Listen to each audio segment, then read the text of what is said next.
નમસ્કાર, જય ભારત। જાણીતા ગાયિકા કિંજલ રબારી હવે પોતાના ઘરે પરત ફર્યા છે, પણ પરત ફર્યાની સાથે બીજો એક સવાલ એવો થાય કે જો તેઓ ઘરે પરત ન ફરતા તો શું થતું? ચૌધરી સમાજ અને રબારી સમાજ પાટણના રાધનપુરમાં શું થતું તે બંને વચ્ચે તેની આજે આપણે વાત કરવાના છે। સાથે સાથે આખી ઘટનામાં કઈ રીતે તેમને ઘરે પરત આવવા માટે મનાવવામાં આવ્યા, તેઓ ક્યાંથી આવ્યા અને જો તેઓ પરત ન આવતા તો શું થતું તેની ઉપર આજે આપણે વાત કરવાના છે। આ વાત કરીશું તેને અલગ અલગ સૂત્રો પાસેથી જે માહિતી મળી છે તે હું તમને આપવાનું છું। સાથે આ ઘટના સાથે જોડાયેલા જેટલા પણ વિડીયો છે તેનું અર્થઘટન શું છે તે પણ આપણે કરીશું અને સાથે એક પત્રકાર તરીકે મને શું દેખાઈ રહ્યું છે આમાં તેની આજે આપણે વાત કરીશું વિસ્તારથી।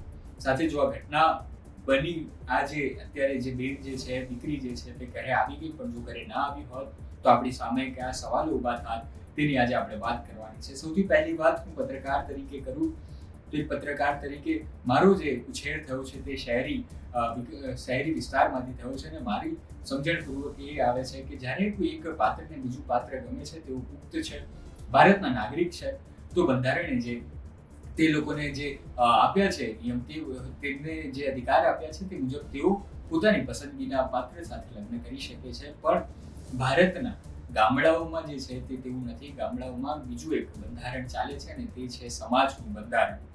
ગામડાઓમાં લગ્ન માટે બે પાત્રો સિવાય સમાજનું શું મહત્વ છે તેનું સાચું ઉદાહરણ, તાજું ઉદાહરણ આજે મને મળ્યું છે અને તે કિંજલબેન રબારીનું આ પ્રેમ પ્રકરણ છે તેમાંથી મને પ્રાપ્ત થયું છે કે ગામડાઓમાં જ્યારે લગ્ન થાય છે ત્યારે સમાજની ખૂબ મોટી ભૂમિકા જોવા મળે છે। ગઈકાલે રાતે કિંજલબેન રબારી તેમના ઘરે આવ્યા છે। રાધનપુરના સિનાડ ગામના તેઓ વતની છે અને ત્યાં તેઓ પરત આવ્યા છે, પણ સાથે સવાલ થાય કે 2 દિવસથી તેઓ વિરોધ કરી રહ્યા હતા સમાજ સામે, તેના આગેવાનો સામે કહી રહ્યા હતા કે અમને મારી નાખવાની ધમકી મળી રહી છે, અમને પોલીસ પ્રોટેક્શન જોઈએ છે ને। તો 2 દિવસની અંદર તેમની અંદર શું બદલાવ આવ્યો, તેઓ કેમ પરત આવ્યા અને ક્યાંથી પરત આવ્યા તેની આજે આપણે વાત કરવાના છે। તેઓ પરત આવ્યા છે, તેમને ગુજરાતની હાઈકોર્ટમાંથી બંને વ્યક્તિઓ એટલે કે અશોક ચૌધરી અને કિંજલ રબારીને ગુજરાતની હાઈકોર્ટમાં તેઓ આવ્યા હતા। અમદાવાદમાં જ આ ઘટના બની હતી ને ત્યાં તેઓ આવ્યા હતા, ત્યાં તેમને બંનેને પ્રેમથી સમજણપૂર્વક લઈ જવામાં આવ્યા હોય તેવી અત્યારે વાત ચાલી રહી છે કે બંને હાઈકોર્ટ આવ્યા હતા। હાઈકોર્ટ આવ્યા છે તેનું કારણ એ જ હોય કે તેઓ કાં તો પોલીસ પાસે પ્રોટેક્શન માંગી રહ્યા હશે, કાં તો પછી કાનૂની જે પણ પોતાના બંનેના સંબંધ માટેની જે કાર્યવાહી હતી હશે તેની માટે જ આવી રહ્યા છે, પણ ત્યાં તેમને બંનેને સમજાવવામાં આવે છે અને ત્યાંથી તેઓ બંને પરત ફર્યા છે। હવે આની સાથે સાથે બીજો એક વિડીયો આવે છે, હવે તેમને સમજાવવામાં આવે છે, પણ જો તેઓ ન સમજતા તો શું થતું? હાઈકોર્ટમાં તેઓ બંને સમજી ગયા પ્રેમપૂર્વક। હવે સવાલ એ જ થાય ને કે જો તેઓ બંને ન સમજતા તો શું થતું? તો જ્યારે આ ઘટના બની ત્યારે સૌથી પહેલી પ્રતિક્રિયા આવી રબારી સમાજના ઠાકરસિંહ રબારીની, તે યાદ આવે છે।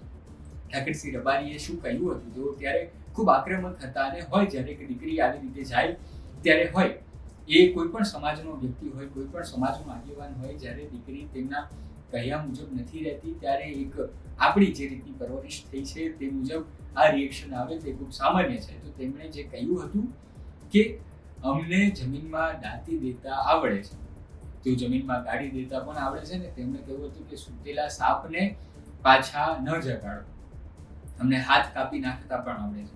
તેમના આજે બધા વાક્યો હતા તે સાચા બને તેવી ઘણી બધી ઉદાહરણો આપણી પાસે છે કે ઓનર કિલિંગની ઘટના, પ્રેમ પ્રકરણમાં ઓનર કિલિંગની ઘટના, દીકરીના જ બાપ દ્વારા દીકરીને મારી નાખવામાં આવે તેવી હજારો ઘટના આપણા ગુજરાતમાં રોજ બનતી હોય છે। અત્યારે જ્યારે હું બોલી રહ્યો છું ત્યારે પણ કચ્છમાં જ આવી ઓનર કિલિંગની ઘટના બની છે।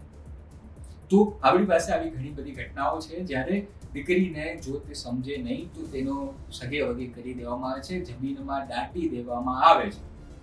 તો આ તો થઈ રબારી સમાજની વાત કે તેમણે દીકરીને પ્રેમપૂર્વક સમજાવીને જો ન સમજતે તો કંઈક આવું થઈ શકતે, પણ આ અત્યારે બન્યું નથી।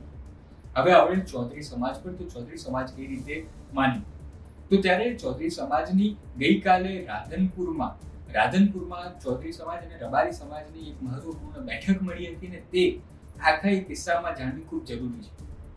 આ બેઠકમાં અશોક ચૌધરી જે યુવક છે તેના મોટા બાપા કે પિતા જે છે તેઓ બોલતા સંભળાય છે ને તેઓ શું બોલી રહ્યા છે તેની ઉપર આપણે ગૌર કરવો જોઈએ। તે ધ્યાનથી સાંભળ્યું હશે જેમણે, તેઓને આખી ઘટનાની ગંભીરતા ખબર પડી ગઈ કે જો આ બંને ના આવતા તો ચૌધરી સમાજ અને રબારી સમાજ વચ્ચે કંઈક અણબનાવ બની શકતો તેવી શક્યતાઓ દેખાઈ ગઈ હતી.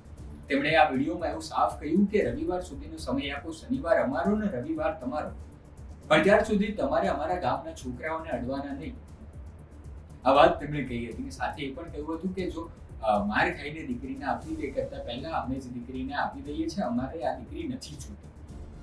આ ચૌધરી સમાજના જ અશોક ચૌધરીના પરિવાર સાથે જોડાયેલા જ મોભી જે છે, મુરબ્બી જે છે, તેઓ આ વાત કરી રહ્યા.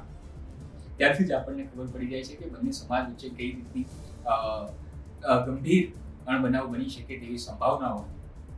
સાથે રબારી સમાજમાં જે છે તે સાટા પદ્ધતિ હજી અમલમાં છે. સાટા પદ્ધતિમાં હોય એવું કે એક ભાઈ બહેન હોય તો તેને બીજા પરિવારના ભાઈ બહેન સાથે પરણાવવામાં આવે છે. દીકરી એક ઘરે જાય ને બીજા ઘરની દીકરી એમના ઘરે આવે, એ રીતની આખી સિસ્ટમ હોય છે. પણ હવે સૂત્રો પાસેથી જ્યારે અમે આ સમાચારની વિગતો લેતા હતા ત્યારે એવી માહિતી મળી હતી કે તો આપણને એ જ સવાલ થાય કે કિંજલબેનના લગ્ન આ રીતે કેમ નથી થયા. તો તેમાં એવું હતું કે કિંજલબેનના ભાઈના લગ્ન પણ જે છે, ભાઈને પણ એક બીજા સમાજની દીકરી ગમી હતી ને ત્યારે તેમણે એ સમાજને એ દીકરી પાછી આપી દીધી હતી. ને હવે વારો હતો ચૌધરી સમાજનો. તો ચૌધરી સમાજે પણ એવું જ કર્યું અને જે દીકરી તેમના સમાજમાં આવવાની હતી તેમણે તેમને પરત આપી દીધી છે. અને આવું ગામડાઓમાં થતું આવ્યું છે. જ્યાં પણ પ્રેમ લગ્ન હોય ત્યાં બે જાતિઓ વચ્ચે ભલે મતભેદ હોય પણ પ્રેમ લગ્નમાં તેઓ બંને એક જોવા મળે છે. ને આ વખતે પણ બે અલગ અલગ જાતિઓએ પ્રેમ લગ્નમાં એક જ સમાધાનનો માર્ગ અપનાવ્યો છે. બંનેના વિચારધારાઓ ખૂબ સિમિલર હતા કે ભાઈ પ્રેમ લગ્ન અમારા સમાજમાં નહીં ચાલે.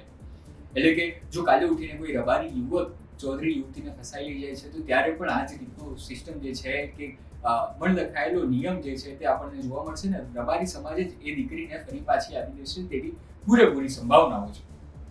હવે દીકરી જે છે તે તેના ઘરે આવી છે અને સમાજના મુરબ્બીઓ જે છે તેની પ્રતિક્રિયાઓ સામે આવી રહી છે. ત્યારે તેઓ કહી રહ્યા છે કે તે બંને વચ્ચે લગ્ન થયા જ નહોતા.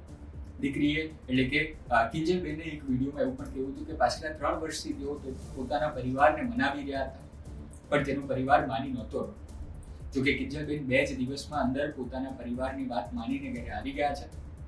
હવે જોવું રહ્યું કે કિંજલબેનના લગ્ન થાય છે તેમના મનગમતા સાથી સાથે કે પછી રબારી સમાજ તેમને પ્રેમપૂર્વક જે રીતે અપનાવી લીધી છે એ જ પ્રેમપૂર્વક રીતે તેમના લગ્ન તેમના સમાજમાં કરાવશે. એમ તો આ દીકરીની વાત છે સમાજની, એમ તો આ સમાચાર ન જ હોઈ શકે કે એક દીકરીના લગ્ન ક્યાં થાય ને ક્યાં નહીં. પણ દીકરી એ બેન જાહેર જીવનમાં ખૂબ જાણીતા છે અને સાથે સમાજની વાત જોડાયેલી રહી છે. તેના જ કારણે આ આખો વિડીયો અમે બનાવ્યો. ટૂંકમાં એટલું જ કે જો આ રવિવાર સુધી ખૂબ ભારેલો અગ્નિ હતો ને જો આ બંને પ્રેમીઓ પોતાની વાત પર અડગ રહેતા તો સમાજ વચ્ચે કંઈક ન બનવાની શક્યતાઓ ખૂબ રહેલી હતી. આખી ઘટના સાથે તમારી પાસે જોડાયેલી કોઈ માહિતી હોય તો તમે અમને કોમેન્ટ કરી જરૂર જણાવો. ધન્યવાદ.